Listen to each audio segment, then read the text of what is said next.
up, swashbucklers? You're listening to Under the Crossbones, episode number 89. My name is Phil Johnson. I am your host for the show. Thank you for tuning in. Thank you for listening. If you've told a friend today about the show, thank you for doing that. If you haven't, go do that. That's a big help. Episode number 89 today. Fun fact, not a fun fact about 89, I guess just a weird fact about 89.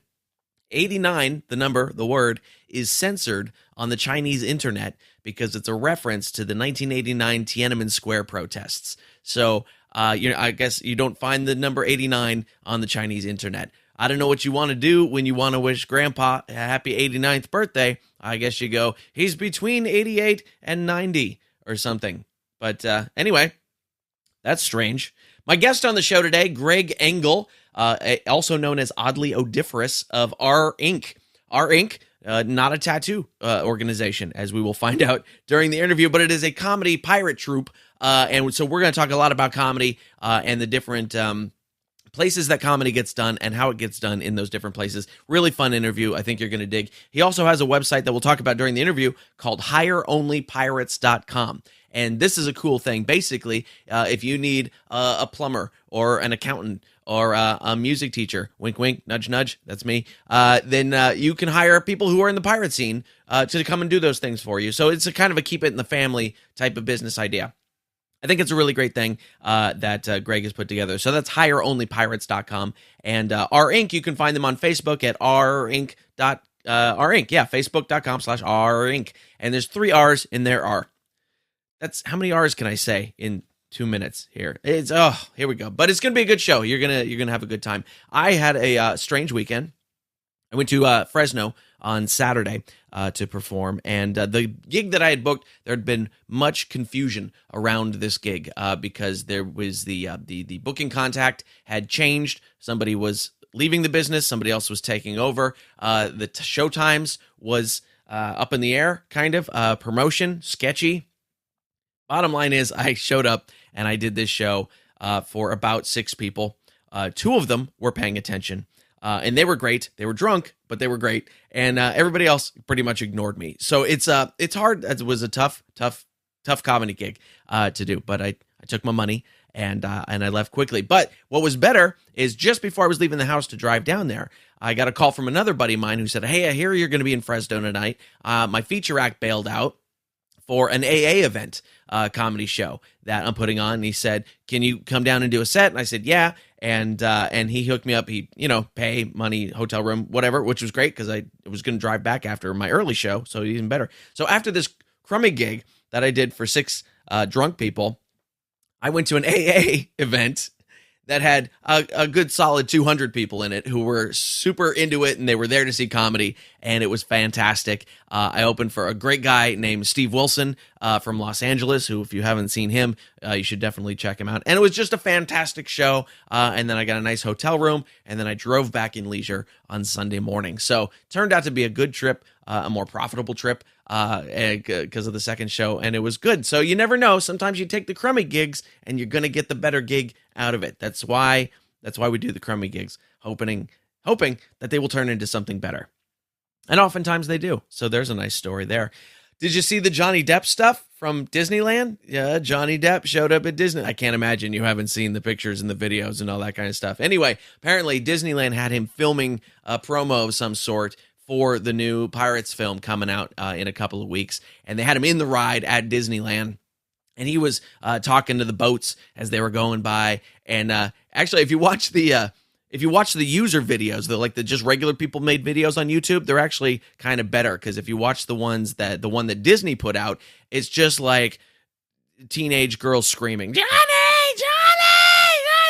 Johnny!" And so that one's not quite as good. I mean, it looks better visually, but the reactions are better in the user, the regular people made one. So go look at those on YouTube. Actually, I think I posted one on the Under the Crossbones Facebook page. So go to underthecrossbones.com.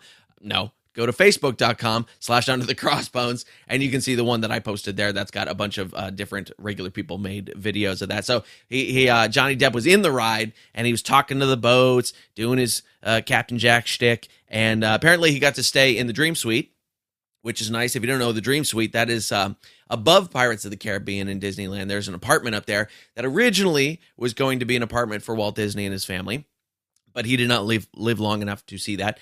It was empty for a long time. It was offices for a long time. Then it became the Disney Gallery, which was fantastic. If you never got a chance to go to the Disney Gallery, it was great. It was a gallery, plus you could buy art prints and things like that there.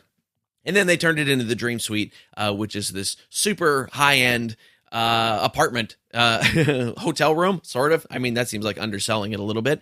But it's an apartment in the middle of the park above Pirates of the Caribbean, and almost nobody gets to stay there. It's very, very exclusive. But apparently, if you are Johnny Depp, you get to stay in the Dream Suite. So good for Johnny Depp. All the hard work is paid off. He gets to sleep at Disneyland, like many of us would like to do. But anyway, I thought it was cool that he did the thing. He got to work to promo the movies, and Disney does not let you argue about such things. So I'm sure he didn't have a whole lot of choice in the matter, but I thought he did a pretty good job with it anyway, and kind of jumped in and did the whole character and the shtick and all that kind of stuff. So I'm going to Disneyland in a couple weeks at the wrong time, as usual. By the way, you'll hear in a couple of weeks, I got an interview coming up with Scott Graham for Pirates 365 on YouTube, his YouTube channel, which is all about Pirates of the Caribbean. And we'll talk a little more about the Johnny Depp stuff in there, because obviously he's a big fan of the Johnny Depp stuff. Yeah. Meanwhile, I'm back on the road doing some more gigs. This week, you can find me Tuesday, May 2nd. That's tonight, if you're listening to the show the day it comes out. I'll be at Sally Tomatoes in Rohnert Park, California. Wednesday, May the 3rd, I will be at Cinema Cuvée in Orinda, California. Sunday, May 7th, I will be at Grog's in Fresno, California.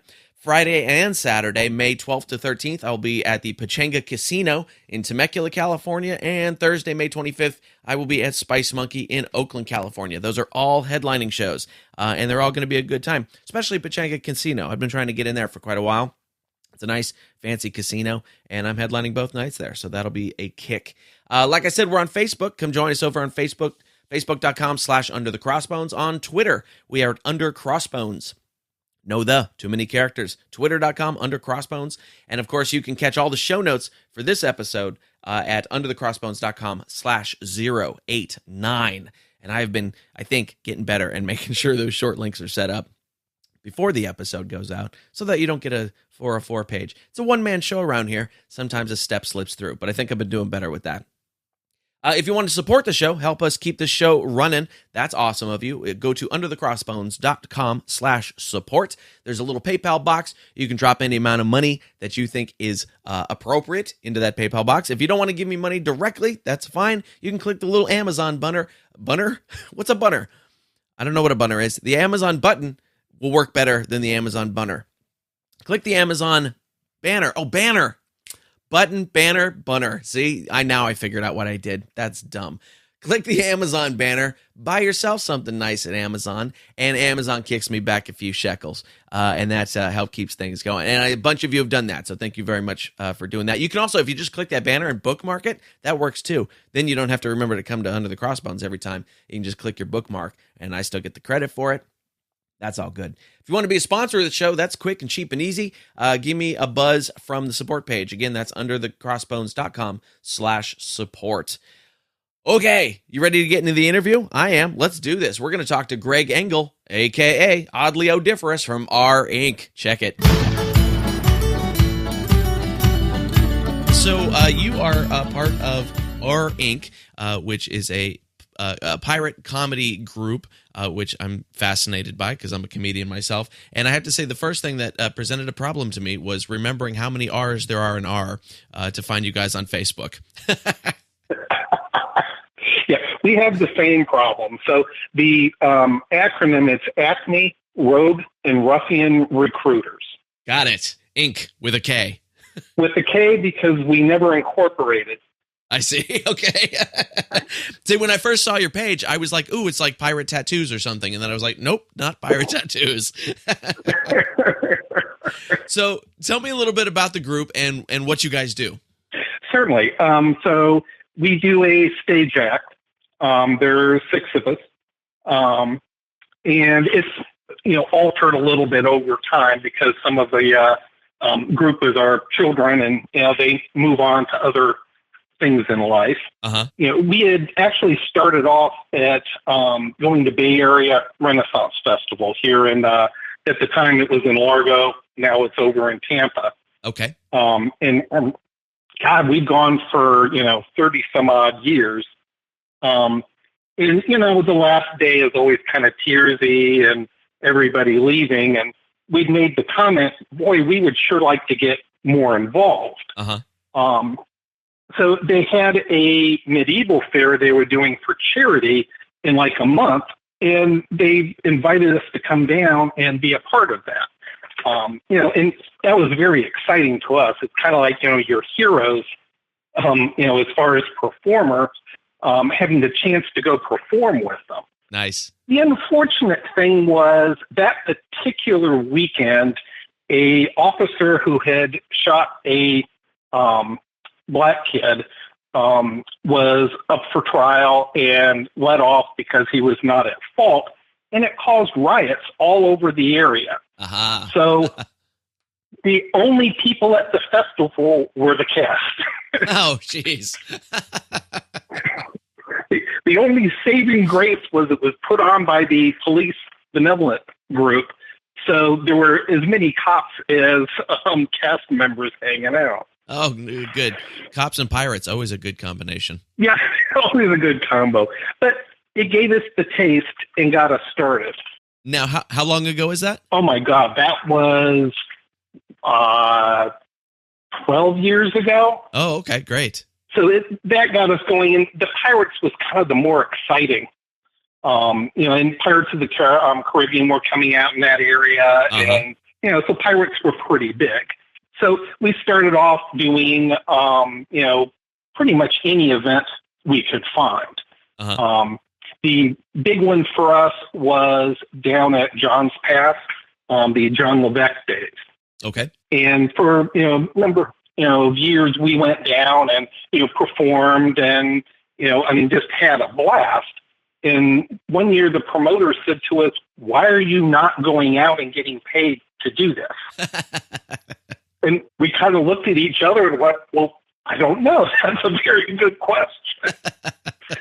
and she must have actually thought that because she was the first one to be paying us to do the thing. Oh, that's nice. Yeah. So, from our point of view, we're not in there to make money and make a living, which is really good because that's not happening.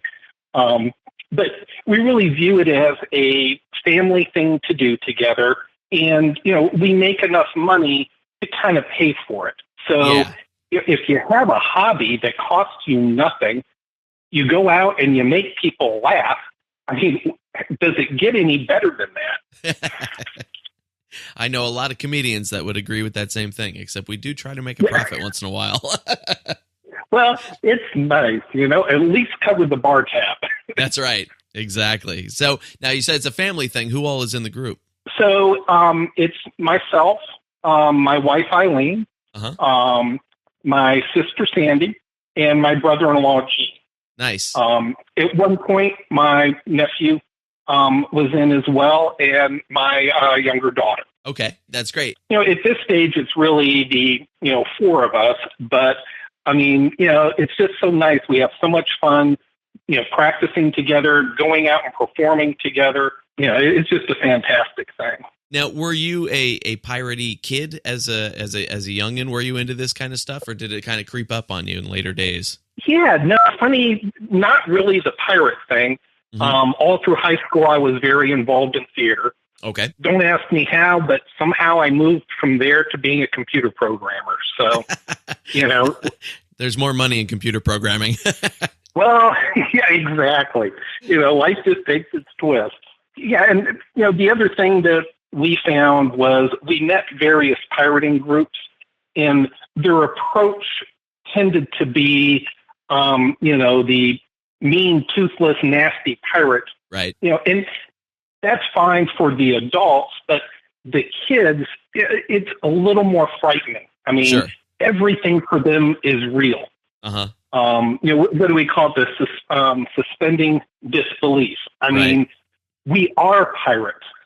So that was the thing that I think set us apart. it is not a kids show, but rather a family oriented. So, I would say like Disney. You know how Disney movies tends to operate on two planes. Sure. You have everything the kids get a kick out of, but then there's, adult jokes, not adult as in, sexually oriented necessarily, but things the kids wouldn't get or care about. Of course, yeah. And that's what we strive for, is to keep all levels entertained and have a real good time. Nice. And I watched some of your videos on YouTube. I haven't had a chance to see you guys live yet because I'm on the wrong coast, but I did watch some of your videos, and I could see some of that in there where I was like, okay, that joke would totally go over the kids' heads, and that's funny. And then you had kid jokes in there too, and so that's got to appeal to a pretty wide range of audience that are happening at those festivals. And kids, frankly, are pretty easy. I mean, if you've got farting, belching, or violence in there, they're pretty happy. Because kids are classy. Yeah, exactly. It reminds me, I had been invited to speak at Career Day at my old middle school a few years ago, and they were like, "Oh, we want a comedian and musician to come and talk to the kids." And I was like, "Oh, why are you trying to ruin their lives?" And the kids were like, "Can you tell us a joke?" I'm like, you really wouldn't get any of my jokes because I play in bars and comedy clubs and places like that, So it was hard to switch gears to tell a joke that the kids would get. It's a very different skill. Yeah, exactly. I suppose I could have farted, and that might have done it, but yeah, that would have pretty well covered it. So that's great. The other thing I noticed, I noticed two other things when I was watching your videos. One, that the pirate accents weren't super heavy, super detailed like a lot of the some of the other acts are, which also probably serves to bring the intensity down a level for the kids where they can understand it more, don't you think? Well, and adults too. I mean, I've got a book sitting right here on my desk of, nautical pirate phrases. Uh-huh. And every so often I think to go through it. And, I realize if I don't know what I'm saying, how is the audience receiving it? Right. It sounds very piratey to throw in a lot of, odd nautical terms like that. But, we found it worked best with a light British accent, because that's somewhat expected. Sure. And keeping very few parody type words in there, just enough that you kind of feel like it's a pirate you're talking to, but you completely understand what's being said. Yeah, I maybe need a translator. That would work too. You could have like an interpreter. Well, yeah. Exactly. It's off to starboard. That means right, you guys. And the other thing, kind of fun. That's an idea. Maybe we ought to put like you would a sign language interpreter on the side. Right? Yeah, might be fun. That's the third sail from the left he's talking about. I know nothing about sails, so I would need it too. But the other thing I noticed was that you guys perform in a variety of physical circumstances. I saw videos where you were actually on a stage, and I saw videos where you were standing on a stool or a bench. And that always amazes me because I see a lot of the pirate groups that are very, very adaptable like that. And I am not that adaptable. I mean, I've done that kind of stuff, I've played parking lots and whatever, but I at least like to have a microphone. And you guys rarely have that luxury. And that's amazing. What do you have to do to adapt the show to those different environments like that? Yeah, I mean, as we did more, it's like the first time we were on a stage, we all kind of looked at it and said, well, what's that for? I think that's the key. I think that's why we've done well, is we're not difficult. Uh-huh. We're there to have a good time. So when the person managing the event says, we've got a problem and, parking's being a problem, we need somebody to get like the cones over here. I mean, fine, we'll go set some cones up and have a good time doing it. Yep. Whatever it takes to make the event work. And, that goes with the stage setting. So, of course I would love a big stage under shade for the audience, mic'd so everybody can hear it all the way, back. But that's not available a lot of times. Right. They're setting up in the street. They're doing the best they can for the event. to try to get, things in place, they're happy to have gotten chairs. Yeah. So, you just go with it. When we practice, we practice with the idea we might have a very small area to work in. It might be long and thin. It might be deep. You just go with it. Interesting. What? So it would mostly be physical changes then to the show you'd have to make. Just where do people stand? How do I whack you with the sword? That kind of thing. Yeah, exactly. So a couple of times we've had canopies over top of us. Unfortunately, they're a little bit low. Uh-huh. So when I go to stand on a stool, I'm banging my head into a support beam. Now, of course, that's kind of funny. So not a bad thing. That's hilarious. But yeah, it's mostly, physical adjustment we make. We really don't have anything in our show that needs to be adjusted based on the audience. Okay. We've had audiences of nothing but adults and audiences of primarily children. Because we designed the show for that full spectrum, it works well. Can you change it if you've got a more adult audience? Can you swing it that direction? Exactly. So it has the versatility for, making aside jokes that would be far more adult oriented. Uh-huh. We're still careful to not be using cuss words, doing, anything that's truly inappropriate, even if it is all adult. Sure. Because most all the settings are open, so you never know who's walking by. Right. But, to make a couple crude comments is always, kind of fun. Yeah. The kind that go over the kids' heads. Well, exactly. So how often, I mean, you guys are doing sort of a set show kind of thing. How do you, ditch the show and write a new one, or does it just kind of evolve over time? How do you work that angle? So before we started this, I used to go to the festival and, the performers would come and do their shows. I mean, we loved them year after year, but it's like it's the same show. And I'm like, guys, why do you not just make a new one? Right. Well, I shut up now. You know how much, you do know how much work it is to write a show. Yes. I mean, it's a tremendous amount of effort. And then you fine tune it. Yep. To really make it work. And once you're there, it's like, oh man, to ditch the whole thing, start over again. I mean, it's not going to be as funny at first. Right. You've got to work to it. Yep. So honestly, we pretty much have our show. It keeps changing year after year in the sense of, pieces we look at and go, I think we can do better with that piece. Let's cut that out. Let's move this here, etc. But kind of from the beginning, we kept the theme of, Acme Rogue and Ruffian Recruiter. So we're recruiting pirates.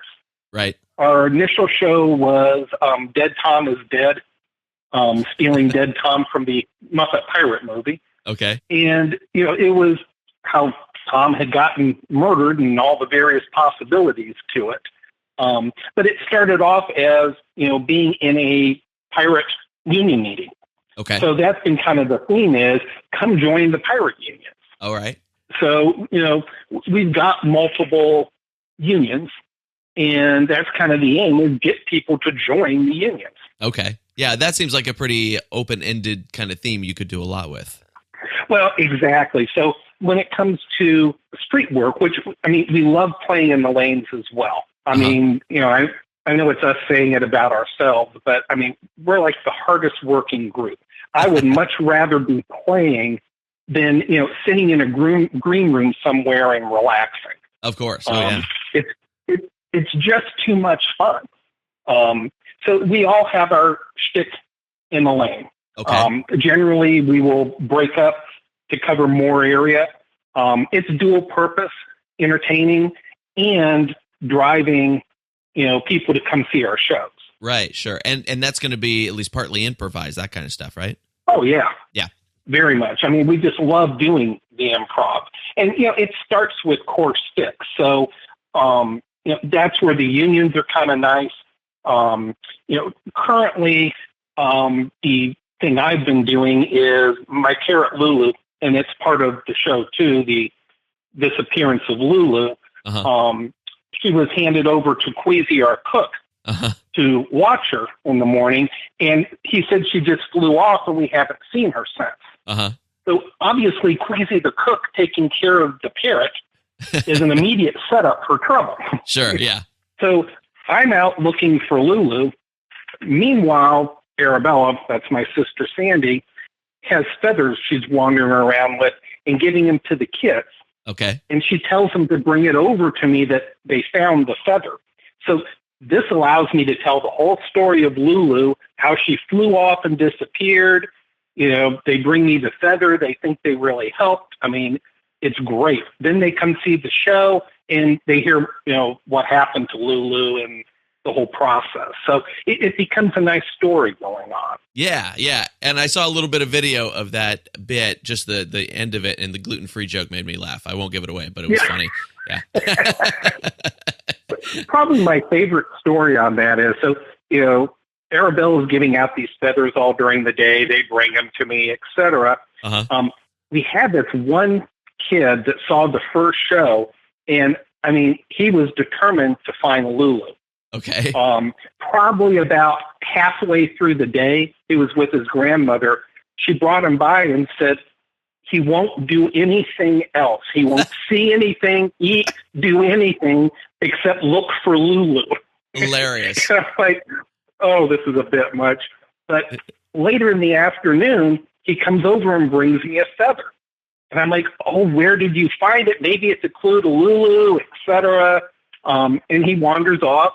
And Arabella comes over and goes, got a feather, huh? I go, yeah, here, you want it back? She said, no, because it's not mine. I don't know what he pulled it off of. This is where parenting comes in. So last show of the night, he's seen every one of them. We're finished, and, you know, he's looking at Queasy with this nasty look, etc. And I said to the grandma, I said, you know, you really need to explain to him Lulu is gone. Right. You know, Queasy cooked him. He's dead. There's no looking for Lulu. Just break it to him. She says, okay. Turns to the little kid and says, look, the cook killed Lulu and ate him, all right?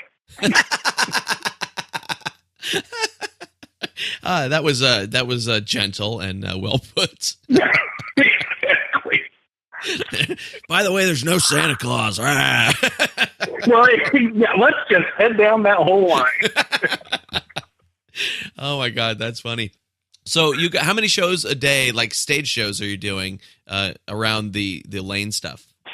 We would do as many as we could squeeze in there. Maximum usually ends up being about 4. Okay. You know, half-hour shows. So you want to have enough time for one audience to leave, new audience to come in. Sure. Most people don't usually sit through multiple shows. Right. You know, we need a little time to break down and set up stage. You know, maybe drink some water. Sure. So it's interesting how rapidly the day disappears. Oh, I'm sure. Yeah. It's still a long day though. I mean, yeah, I do, if I do 2-hour-long shows a night, I'm whooped. I can't imagine like then going out and working the lanes in between gigs. Well, and I would ask how many of your shows you do in 95-degree weather too. Yeah. And that, although the stage lights get pretty hot sometimes. Oh yeah. I bet they do. Yeah. That is a ton of work. You know, I thought I was nifty buying the big red coat. You know, that's how I get to be captain, as I bought the big red coat. No other real criteria, other than the rest of them are all chuckling because it weighs like 400 pounds and is dripping wet by the end of the day. Yes. Yeah, that was the last time I was I went to the pirate festival we have out here in California in Vallejo, and it was that same thing. It was like 95 degrees and everybody is in their gear, and I was wearing shorts and a t-shirt and just frying my brains out, and I was like, I don't know how you guys do it. That is a lot of clothes to wear. Yes, indeed. I have to imagine that real pirates probably didn't wear that many clothes because it's uncomfortable after a while. Interestingly, I talked to one of the clothiers about it because I was looking for something a little bit more comfortable. And I mean, I can't imagine they set out from England in their big, heavy coats out into the Caribbean and, you know, stayed in that stuff. Right. And he said, actually, what they did historically is it would start to come off bit by bit. Sure. So they'd cut off the sleeves, they'd rip out the lining, So by the time they're out there, they are in, much thinner, lighter materials. Right.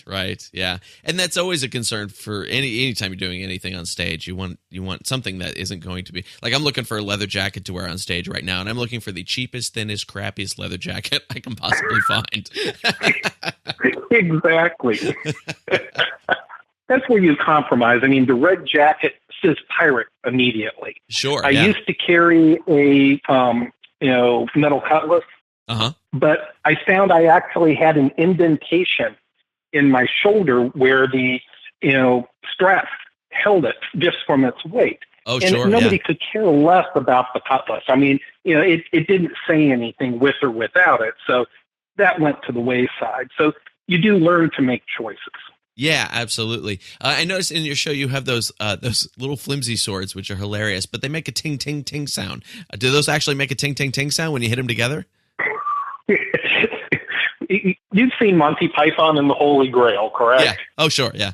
Okay. Well, it's the coconut strategy. So one of the folk is in the back with two metal pipes, banging them together to do the sound effects. All right. And then for the gunshot, we have two boards, with a bungee cord holding them together. So you pull it up and let go. Okay. So really, it's like the old radio shows when they did sound effects. Yeah. So you got somebody doing Foley. That's nice. And so, the funnest part, of course, is when they don't get it right. It actually makes it far funnier than when they do. Of course, yeah.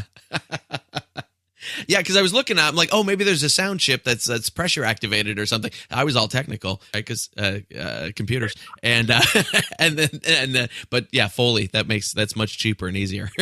Yeah, exactly. That's great. So, how many festivals a year do you guys do? How often do you work? Not near enough. We end up with probably 5, 6 a year. Okay, that's cool. See, that's where the other part of my work comes in, because I do it 5 times a week. So I got you on distance on that one. Nice, that's great. So what do you guys have coming up? What's coming up for the rest of the year here? In September 15th is the Cedar Key Pirate Festival. That's a really nice one. Very small, but this is their down season. Okay. As far as people visiting. So Cedar Key fills entirely. Every single room is sold out way in advance. So it's really fantastic for them. And last year, they were hit by the hurricane coming by. It wasn't even a direct hit. Uh-huh. But, they sent us photos of people walking in chest-high water down the main street. Oof. We had done a pirate breakfast at one of the hotels. That entire restaurant was washed out to sea. Oh, wow. And this was approximately a month before the Pirate Festival. Mm. So by the time we're there, you cannot believe the effort. You certainly would know because you can see the damage. Yeah. But, everything was cleaned up. Festival went on without a hitch. Really incredible. And in a large part, it's the whole pirate community coming together. People went down with food and water to help out, to clean up, just from all over. It was pretty impressive. That's great. So that will be September 15th, Cedar Key, really beautiful spot. Then in October 7th is the Fort Myers Beach Festival. Okay. That's a big one and really nice. Fort Myers Beach, of course, just beautiful, beautiful area. Sure. I'm glad to know the date of that, too. I was looking for the dates on that one because I'm trying to book the comedy club there that same weekend for myself. Very good. Well, come out and visit during the day, though. Oh, I did. That's why I want to do it that weekend, yeah. Yeah, perfect. We're not in on it, but maybe they'll hear you, is Boynton Beach Pirate Festival on the 21st. We'd very much like to get involved with that one. A very nice one down there also. Nice. You heard of Boynton Beach. Go get them. Yeah. Then in November 3rd is Lady of the Lakes. That's actually more medieval fair. Don't ask me what pirates are doing at Renaissance and medieval fairs, but I guess basically who's going to tell them no? Right. Yeah. Historically, it makes no sense, but it seems to have happened anyway. Yeah. So, I mean, it's just great fun. So Lady of the Lakes has a nice pirate area set up specifically for the pirating groups. So another very fun one. Nice. And that ends up that one's multiple weekends. So that pretty much ends our season. We, do some small ones here and there we've done like a condo group. They have a yearly pirate thing for all the people in their, subdivision, condo, whatever you want to call it. Okay. So we go down to keep all the kids entertained and let the adults drink. Nice. So where's a good place for people to find you online should they want to hire you for an event or something, or just find out where you're going to be? Actually, the arrrink.com, ARRRINK.com, okay, will take you to a website I set up that is actually for hiring pirates. Oh, that's right. I wanted to ask you about that. Yeah, tell me about that project. Well, the Arrr Ink, it'll mention in there to link to our Facebook. That's been the easiest thing to maintain. Okay. We did maintain a website, but it really was redundant. Sure. So, yeah, I mean, and I've got a URL for that, too. It is hireonlypirates, plural.com. Nice. There's no cost to get yourself listed. The only criteria is a small business owned by somebody involved with pirating. Okay. I mean, I don't care if you go to pirating events regularly, you're a vendor for pirates, a performer, and have a business on the side. My only thought is, if I need to hire a plumber, I would much rather hire somebody from the pirate community to do it than, some huge outfit that means nothing to me. Right. Keep it in the family. I like it. Yeah. So, our dryer event needs to get cleaned every year or so. So, the guy who comes out and cleans it is a, regular vendor at the pirate events.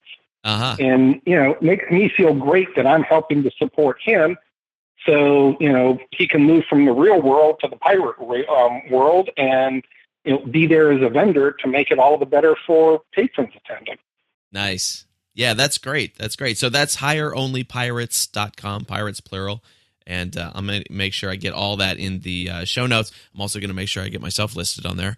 And because I think it's a really cool resource that like I said, keep in the family. I think that's a fantastic idea. Exactly. Great. Well, Greg, is there anything I forgot to ask you about that you want everybody to know? No, I don't think so. I think we covered plenty. Fantastic. All right. Well, this was really fun. I'm glad we finally got a chance to do this. Yeah. Cool, man. Well, this was really fun. I'll talk to you again soon. Excellent. Thank you. All right. Bye-bye.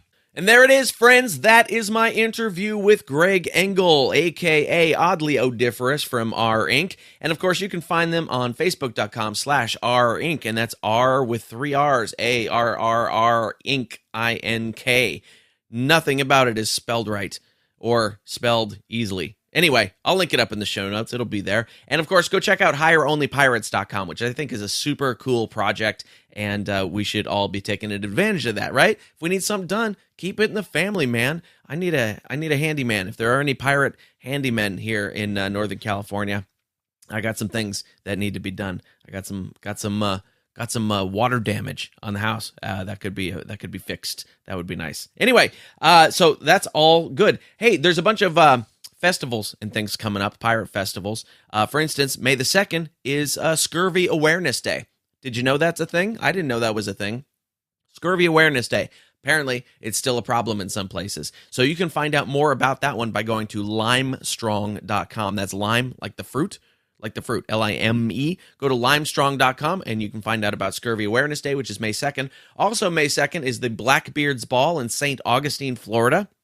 Some of you are probably going to that. May 4th through the 14th is Buccaneer Days in Corpus Christi, Texas. May 4th also to the 14th is Contraband Days in Lake Charles, Louisiana. That one looks fun. And if you happen to run into my friend Jen Cobra down there, tell her Phil Johnson says hi.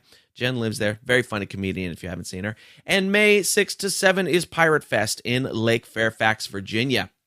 So lots of cool pirate stuff going on this week. If you're going out to one of those pirate fests and doing the thing, I would love to hear about your trip. And if it's cool trip report, I will play it on the show. Here's how you do that. Just call this phone number, 408-599-2730. 2733.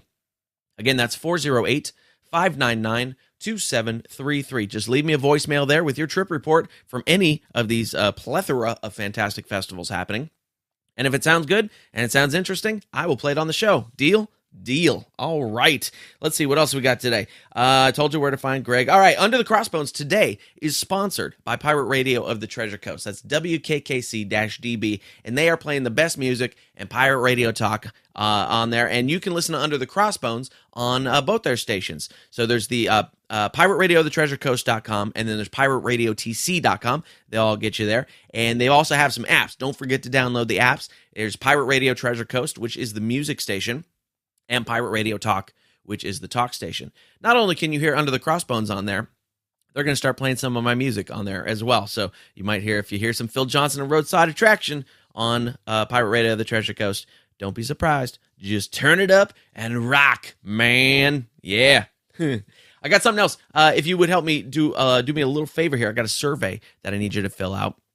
And what it does is helps me find out a little more about you, so I know where I should be taking the show for live podcasts around the country, who I should be talking to about advertising on the show, all kinds of easy, good stuff that will make the show a better show for you. So if you could do me a favor, go to underthecrossbones.com/survey.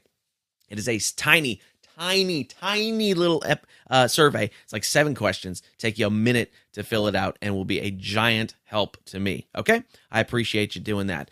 All right, friends, that is the show for today. Again, if you want to find out more about Greg Engel and Arrr Ink, go to facebook.com/Arrr Ink, and that's R with 3 R's, ARRRINK. And of course, go check out HireOnlyPirates.com. All the show notes for this episode will be at underthecrossbones.com/089. I'll probably put that Johnny Depp video on there too, so you can check that out. And like I said, if you're going to the festivals, hit me up with a trip report. Let's play it on the show. If you want to find out more about all the stuff I'm doing, you can go to PhilJohnsonComedy.com. And, of course, just click the tour dates button on underthecrossbones.com, and you can find out when I am coming to a city near you. I don't know why I sang that last part. All right, thanks, guys. I'll see you next week.